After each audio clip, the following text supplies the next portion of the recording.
Alright, so, what's this? Oh, it's just, never mind. Huh, okay. Okay, so, currently playing Borderlands 4. Yesterday I was, like, sick in the morning, and then I kind of got a little bit better. Today I woke up, I was less sick, but I still had, like, a lot of, lethargy, and I'm still unemployed. So, that's what's happening. Yesterday, we applied for a job, me and my friend, my support worker. It was also my friend. Uh, and he said you should call the company next day, and I didn't.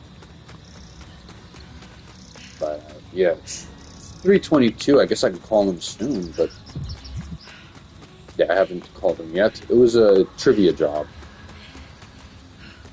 and yeah, I guess this video is called Progress Update because the update is that I tried, you know, and I hate Seek.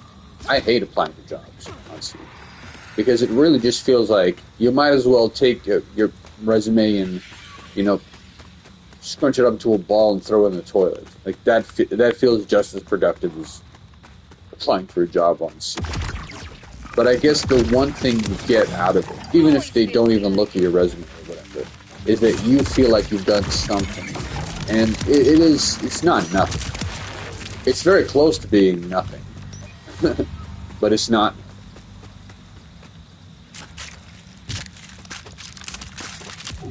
You know, I have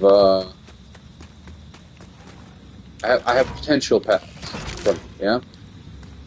I have potential paths in front of me on how I can succeed and move forward.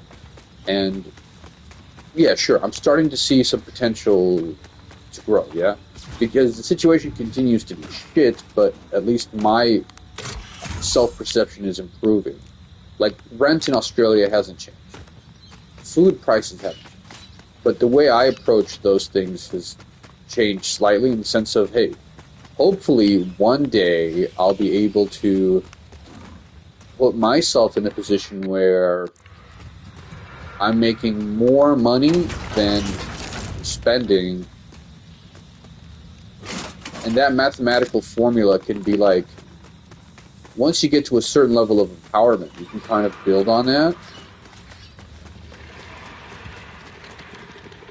I mean, look, things were dark. Things were dark for a while, like proper bad. And that was, I would say, early last year, early 2020. Last year, to me, doesn't feel like last year. It feels like much longer time frame because of how time moves differently when you're suffering. Like, it's pretty funny. But anyway, I genuinely believe that my work ethic is fine. It's just that I have a mixture of mistrust issues and trauma and mental health stuff. Like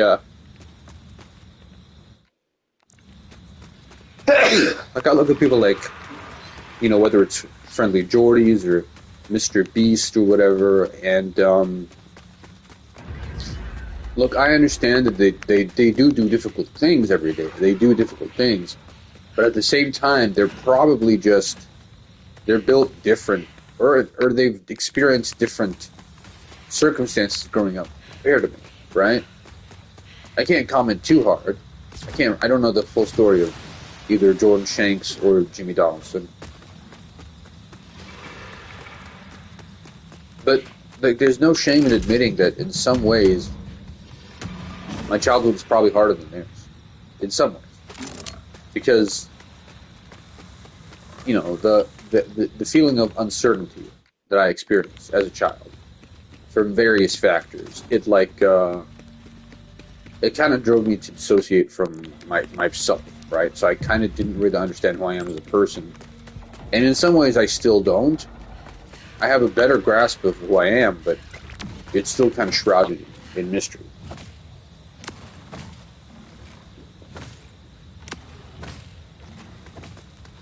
Being a person helps when you have a job, or when you're looking for a job, yeah?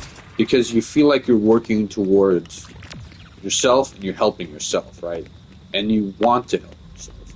And the progress I'm having is I can sort of reignite that sense of self, because when you don't have a sense of self, you don't really look for ways to help yourself, because you kind of, in a sense, don't exist.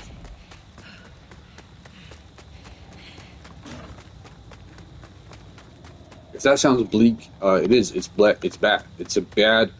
My situation is not a situation I would want my enemies to be. There are people who I dislike, who I think are awful people. I wouldn't want them to go through what I've been. It's bad.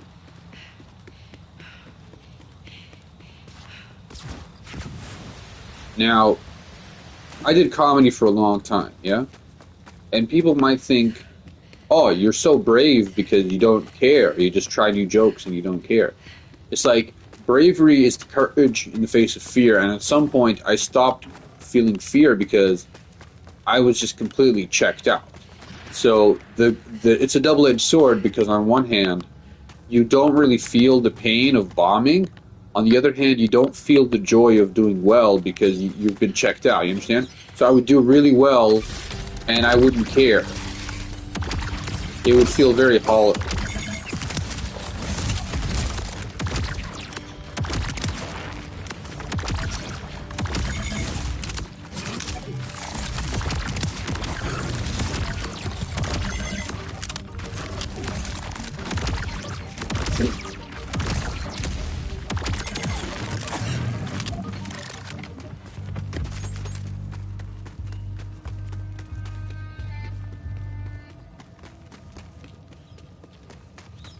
The good news is, I think, the good news is this.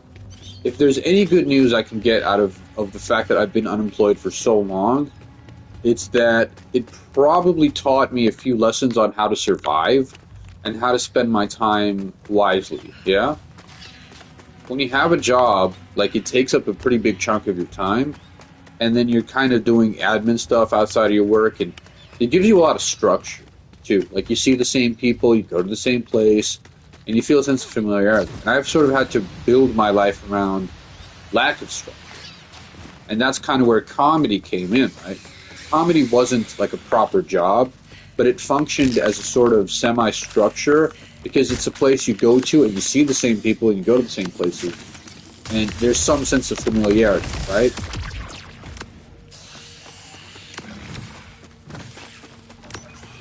And I've had like a few controversies in stand-up. A few, not a lot. But even though I've had a few controversies, in general, I would say I am both liked and respected because I just keep showing up. Like, I don't think anyone genuinely hates my guts. Some people might think I'm weird or off-putting or whatever, but no one like thinks I'm a proper Weinstein-level threat or whatever. That's good. So anyway, stand-up comedy doesn't directly translate to a real job, but there are some transferable skills, like persistence, confident communication, dealing with backlash, whatever. And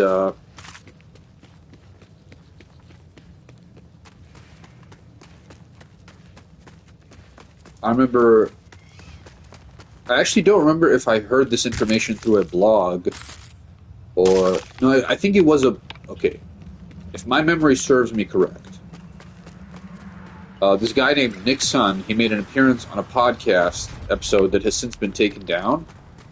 I don't know why they took down this podcast. I don't think it was like a controversial thing.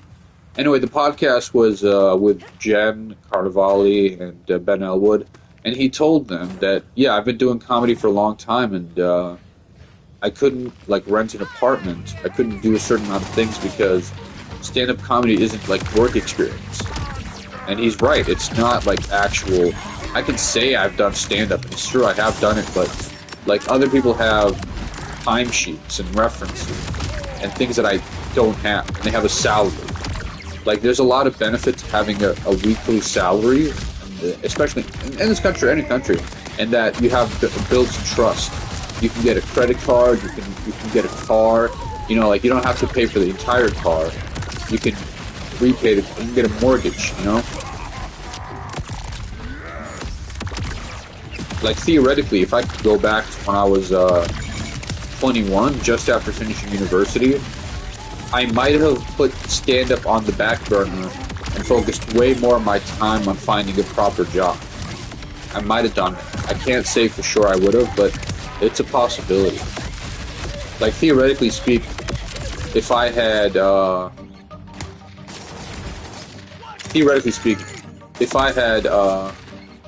in my earlier years, committed several years to having a normal job, built up my cash reserves, and then at the age of like 25 or 26, if in that time I would have then properly committed to stand-up, theoretically speaking, that would have actually helped me way more. But we're not going to go too far into the hindsight, because it's kind of pointless.